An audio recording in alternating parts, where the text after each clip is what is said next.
सुप्रभात बच्चों, आज फिर हम हिंदी व्याकरण में पाठ 2 वर्ण विचार करेंगे। तो पहले भी आपको वर्ण विचार करवाया गया था और उसमें आपको बताया गया था वर्ण, वर्णमाला, स्वर, व्यंजन।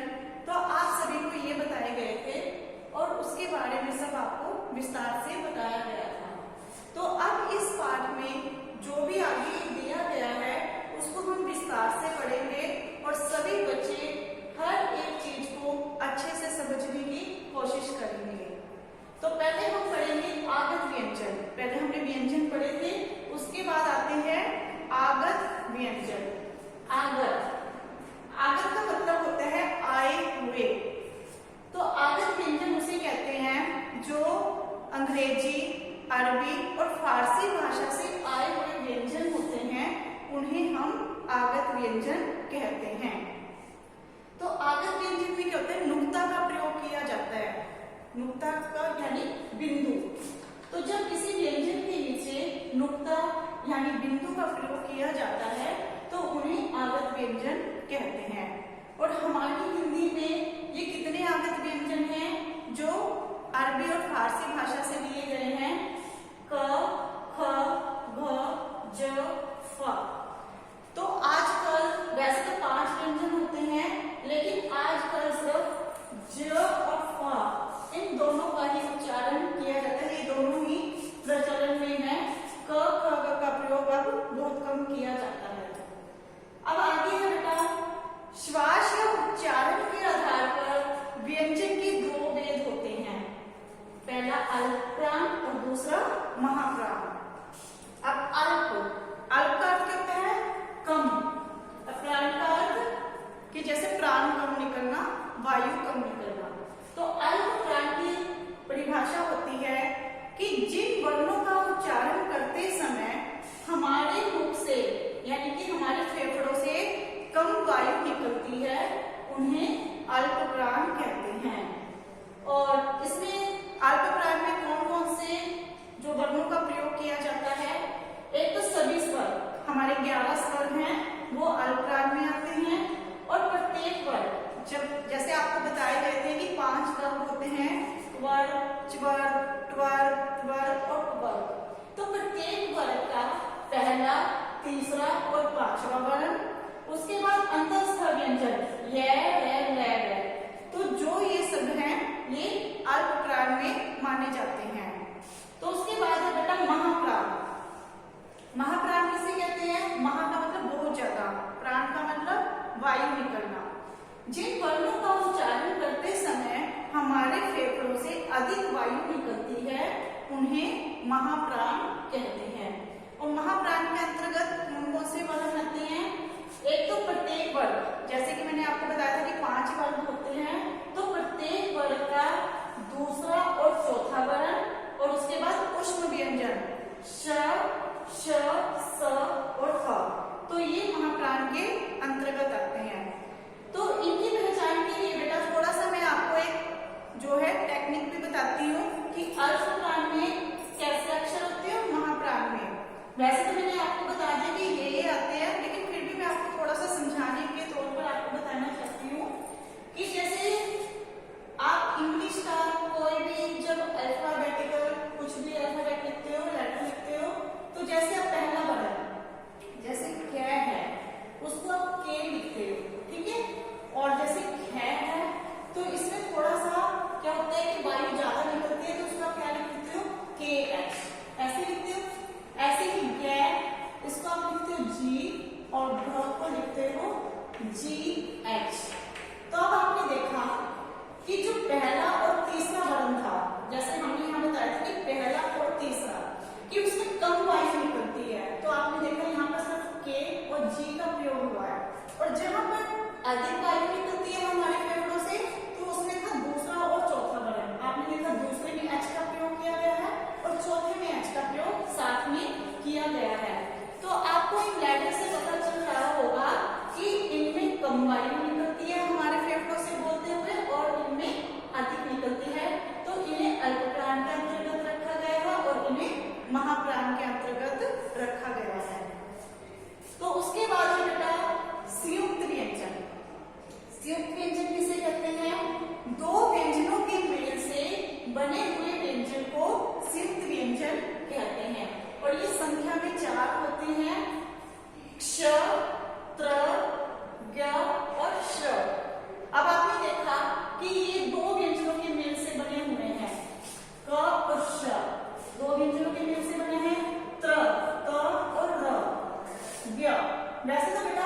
ज्ञ बोलते हैं, तो वैसे आजकल, पहले हम इसको ज्ञ बोलते थे, लेकिन आजकल इसको ज्य भी बोलते हैं। ज और न, ज्य, श और र। तो ये दो व्यंजनों के मेल से बने हुए व्यंजन को संयुक्त व्यंजन कहते हैं। उसके बाद है बेटा उत्क्षिप्त व्यंजन। उत्क्षिप्त व्यंजन किसे कहते हैं कि जब जैसे किसी वर्ण का जब हम उच्चारण करते हैं तो हमारी जीभ मूर्धा को स्पर्श करके एक ही झटके में वापस आ जाए, तो उसे उत्क्षिप्त व्यंजन कहते हैं। और ये हमारी हिंदी वर्णमाला में सिर्फ दो ही होते हैं, ढ और ढ, ये संख्या में दो है। उसके बाद है द्वित्व व्यंजन। अब द्वित्व व्यंजन किसे कहते हैं कि जब दो एक समान व्यंजन हो, एक जैसे व्यंजन हो, और जब उनका प्रयोग किया जाता है, उनका उच्चारण किया जाता है, तो उन्हें द्वित्व व्यंजन कहते हैं।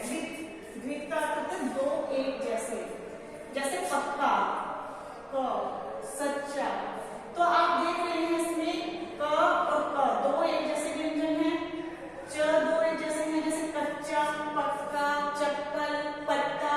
तो इस प्रकार के जो शब्द हैं वो द्वित्व व्यंजन माने जाते हैं। उसके बाद है बेटा व्यंजन गुच्छ। अब व्यंजन गुच्छ किसे कहते हैं कि दो या दो से अधिक व्यंजन जब एक ही झटके में बोले जाएं, उन्हें व्यंजन गुच्छ कहते हैं। अब इसमें भी जो होते हैं व्यंजन वो दो होते हैं, लेकिन वो एक समान नहीं होते। तो इसमें एक आधा व्यंजन होता है और एक पूरा व्यंजन, जैसे मच्छर, वक्त, क्या, प्यार, मक्खन। तो इस प्रकार के जो शब्द होते हैं वो व्यंजन गुच्छ माने गए हैं। बलाघात। बलाघात का अर्थ है बल जमा आघात, कि किसी चीज पर बल देना। जब किसी वाक्य में किसी विशेष शब्द पर बल दिया जाता है तो उसको हम बलाघात कहते हैं। जैसे एक वाक्य है तुम जाओ, इसमें जब हम तुम पर बल देंगे, तुम जाओ, तो इसका मतलब है कि जैसे हमारे सामने कई लोग खड़े हैं, जैसे 4-5 लोग खड़े हैं, तो सिर्फ हम एक को ही कह रहे हैं कि तुम जाओ, अन्य किसी और को नहीं कह रहे हैं, सिर्फ एक पर बल दिया जा रहा है, तो उसको हम कह रहे हैं तुम जाओ। तो जब सिर्फ एक पर बल दिया जा रहा है और उसको कहा जाए कि तुम जाओ, तो सिर्फ उसके लिए प्रयोग किया गया है। आपको कहाँ जाना है? अब जैसे किसी से पूछा जाए कि आपको कहाँ जाना है, तो कहाँ पर बल दिया गया है, कहाँ का मतलब उससे किसी विशेष स्थान के बारे में पूछा जा रहा है कि आप कहाँ जाओगे। आगे है संगम। संगम का अर्थ है मिलना। जैसे पता है कि संगम कि हम नदियों का संगम है या मिलना, तो मिलने को हम संगम कहते हैं जब दो वाक्यों को आपस में मिलाया जाए, दो शब्दों को आपस में मिलाया जाए। जैसे बाली पुत्र, इसमें क्या होता है कि दो शब्दों को एक ही प्रवाह में बोला जाता है, लेकिन उनको बोलने के लिए उनमें थोड़ा सा हल्का सा विराम आता है। जैसे हम बोलेंगे बाली पुत्र, बोला तो हमने एक प्रवाह में है, लेकिन आपने देखा कि बाली के लिए हमें थोड़ा सा विराम की जरूरत पड़ी है, तो बाली पुत्र में हम ये जो है योजक चिन्ह यहाँ पर लगा देंगे, इसी को हम संगम कहते हैं। फिर यानी कि दो शब्दों को मिलाने के लिए योजक चिन्ह का प्रयोग करना। आगे है बेटा वर्ण विच्छेद। अब वर्ण विच्छेद किसे कहते हैं कि किसी शब्द के वर्णों को अलग अलग करके लिखना वर्ण विच्छेद कहलाता है। जैसे एक शब्द है हरियाणा, तो जब हम इसके वर्णों को अलग अलग करेंगे, अब ह है, ह किससे मिलकर बनता है ह और अ, तो ह, फिर री, री किससे है र, और इसके साथ छोटी की मात्रा तो ई, या, य और आ, या, फिर ना, न और आ, ना। तो इस प्रकार किसी शब्द के वर्णों को अलग अलग करके लिखना वर्ण विच्छेद कहलाता है। आगे है वर्ण संयोजन। संयोजन का अर्थ है मिलाना।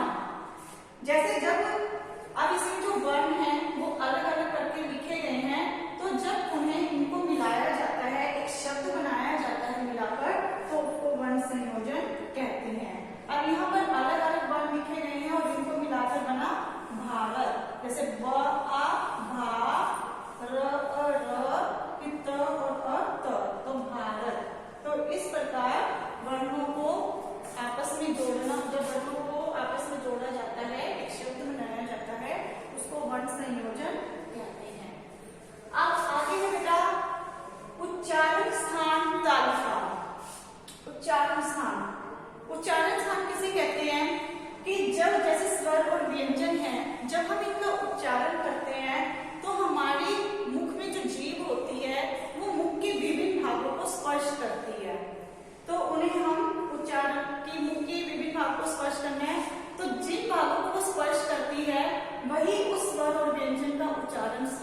माना जाता है। अब मैं आपको तालिका के द्वारा उच्चारण स्थान समझाना चाहूंगी। जैसे स्वर और व्यंजन, ये सारे स्वर और व्यंजन हैं। इसमें जो जो स्वर और व्यंजन किस उच्चारण स्थान से बोले जाते हैं और इनका एक सूत्र भी यहाँ पर बताया गया है। अगर आप उस सूत्र को ध्यान में रखोगे तो आपको उच्चारण स्थान में कोई भी मुश्किल नहीं आएगी। आप आसानी से पहचान सकते हो कि किस स्वर और व्यंजन के लिए कौन सा उच्चारण स्थान प्रयोग किया गया है। जैसे ए, आ, अह, ओ, क, ख, ग, घ, र, फ। ये जो ओ है बेटा, ये अंग्रेजी भाषा से लिया हुआ स्वर है। इसको आगत स्वर बोलते हैं। जैसे आगत व्यंजन थे यानी कि दूसरी भाषा से लिए गए व्यंजन। ऐसे ही स्वर है, ये भी अंग्रेजी भाषा से लिया हुआ स्वर है। जैसे हम बोलते हैं डॉक्टर, कॉलेज, तो इसकी जो ध्वनि होती है वो ओ की तरह होती है। तो जितने भी ये सारे स्वर और व्यंजन है, ए, आ, तो ये सारे किससे बोले जाते हैं? कंठ से। इसका उच्चारण स्थान कौन सा है? कंठ। और इसका सूत्र है अह। इसका मतलब है कि अ, एक तो अ वाले जितने भी स्वर हैं और एक वर्ग क, ख, ग, घ, एक वर्ग में आते हैं और ह। तो ए, इससे तो बना ए और इससे बना क यानी कि वर्ग और ह।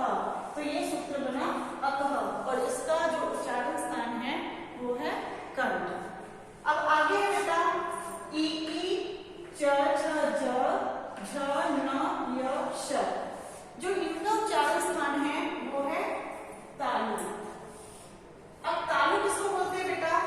हमारी जीभ के ऊपर एक नरम जो होती है, त्वचा होती है, स्किन होती है, उसको हम तालु बोलते हैं, जीभ के ऊपर होता है। तो जब हम ये वाली ध्वनियां, ये स्वर और व्यंजन का उच्चारण करते हैं तब हमारी जीभ तालु को स्पर्श करती है और इसका सूत्र है इचियश। इसका मतलब है कि ई वाले जितने स्वर हैं और च्वर में जितने भी वर्ण आते हैं और य और श, तो इन चारों से मिलकर बना है इचियश और इसका उच्चारण स्थान है तालु। आगे है री, ट, ठ, ढ, ढ, न, र, श और एक उत्क्षिप्त व्यंजन। तो ये इनका उच्चारण स्थान है मूर्धा। मूर्धा किसको बोलते हैं बेटा? हमारी मुख में क्या होता है कि एक आपने देखा होगा जब हम मुंह खोलते हैं तब एक स्किन होती है जो हमारे मुंह के अंदर लटकी होती है, घंटी की तरह होती है, तो उसको हम मूर्धा बोलते हैं। और इसका जो सूत्र है वो है रीड्रश। रीड्रश में कहते हैं तो री आया और एक वर्ग वाले जितने भी व्यंजन हैं और एक श, एक आएगा श और एक ढ। तो ये सारे किसमें आएंगे? इसमें आएंगे रीड्रश में। ठीक है। अब आगे है त, थ, ध, ध, न, ल, स। इनका उच्चारण स्थान है दंत। यानी कि जब हमारी जीभ इनका उच्चारण करते समय दांतों को स्पर्श करती है तो इसका जो सूत्र है वो है तलस। यानी कि त वर्ग में आने वाले जितने भी व्यंजन हैं और उसके बाद ल और स, तलस, तो इसका उच्चारण स्थान माना गया है दंत। उसके बाद है बेटा उ, प, फ, भ, भ, म और इसका सूत्र है उप। यानी कि ओ वाले जितने भी स्वर हैं और वर्ग वाले जितने भी व्यंजन हैं, वर्ग में 5 व्यंजन आते हैं, तो उप इससे बना है उप और इसका उच्चारण स्थान है ओष्ठ। ओष्ठ बोलते हैं होठों को। जब हमारी जीभ इनका उच्चारण करते समय किसको स्पर्श करती है? होठों को, तो इसीलिए इसका उच्चारण स्थान है ओष्ठ। आगे है ए, आई। इसका कोई सूत्र नहीं है क्योंकि आगे एक एक दो दो दिए हुए हैं, तो इनका सूत्र करने हमें याद करने की जरूरत नहीं पड़ती, तो ये तो हमें ऐसे ही याद हो जाएंगे। ए, आई का जो उच्चारण स्थान है वो है कंठ तालु। कंठ तालु की यानी कि इनका उच्चारण है कंठ और तालु, दोनों को मिलाकर इनका उच्चारण स्थान होता है। ओ, औ, इनका उच्चारण स्थान है कंठोष्ठ।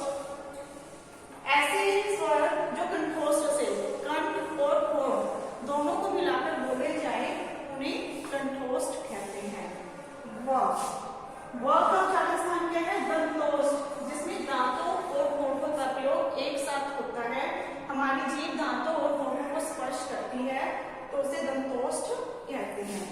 उसके बाद है ड, न, अम, न, म, जिनकी ध्वनि नाक से निकलती है। आपको बताया था कि जो अनुनासिक होते हैं इन ध्वनियों के उच्चारण में क्या होता है कि हवा केवल नाक से निकलती है, तो इसीलिए इन्हें अनुनासिक कहते हैं। और इनका उच्चारण स्थान भी क्या है, अनुनासिक, यानी कि नासिका जो नाक से बोले जाए उन्हें अनुनासिक बोलते हैं। और ये जितने भी वर्ण वर्ग हैं उनका जो पांचवा वर्ण है वो किसमें आएगा, अनुनासिक में। तो बेटा ये थी उच्चारण स्थान तालिका। इसका अगर आप सूत्र अच्छे से ध्यान में रखोगे तो आपको ये उच्चारण स्थान तालिका अच्छे से याद हो जाएगी। उसके बाद है बेटा र के विविध प्रयोग। अब जो र है बेटा वो 3 प्रकार से प्रयोग किया जाता है, वो मैं आपको बताती हूँ। एक तो होते हैं राम, जैसे आप कोई भी सिंपल शब्द लिखते हो, राम, रोहन, ठीक है, रात, तो जो होते हैं ये ऐसे ही होते हैं और के साथ इसमें और लगा होता है, तो ये होते हैं राम। कलम ये भी ऐसे ही होता है, लेकिन ये कब प्रयोग किया जाता है, जैसे कोई भी हम आधा व्यंजन लिखते हैं, जैसे क, ये आधा है, उसके बाद हम लिखेंगे कलम, तो इसको हम ऐसे ही लिखते हैं।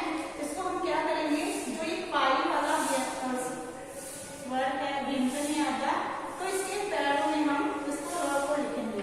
तो इसमें जो क है वो तो आधा व्यंजन है और जो र है वो पूरा, तो ये असहित माना गया है और इसको हम पाई वाले जो व्यंजन होते हैं उनके नीचे प्रयोग करते हैं। और उसके बाद है ड्रम, ट्रक, तो जो ड्रम है ये भी पूरा माना गया है, ये भी असहित होता है। लेकिन जो बिना पाई वाले व्यंजन होते हैं, पाई किसको बोलते हैं बेटा, जो खड़ी पाई होती है, जैसे किसी में खड़ा डंडा होता है, पाई होती है उसको, तो उसमें वो ऐसे प्रयोग किया जाते हैं। जो बिना पाई वाले व्यंजन होते हैं उसमें र का पूरा प्रयोग इस तरह से किया जाता है। अब आगे है करम,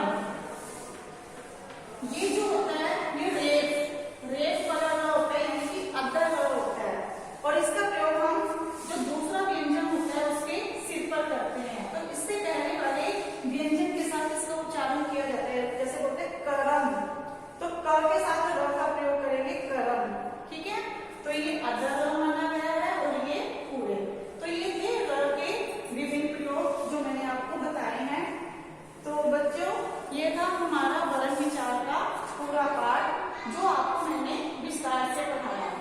तो बच्चों इस पूरे पाठ को आप अच्छे से करोगे और इसका जितना भी अभ्यास कार्य पुस्तक में दिया गया है आप उसको अच्छे से ट्राई करोगे और इसको समझने की अच्छी से कोशिश करोगे। धन्यवाद।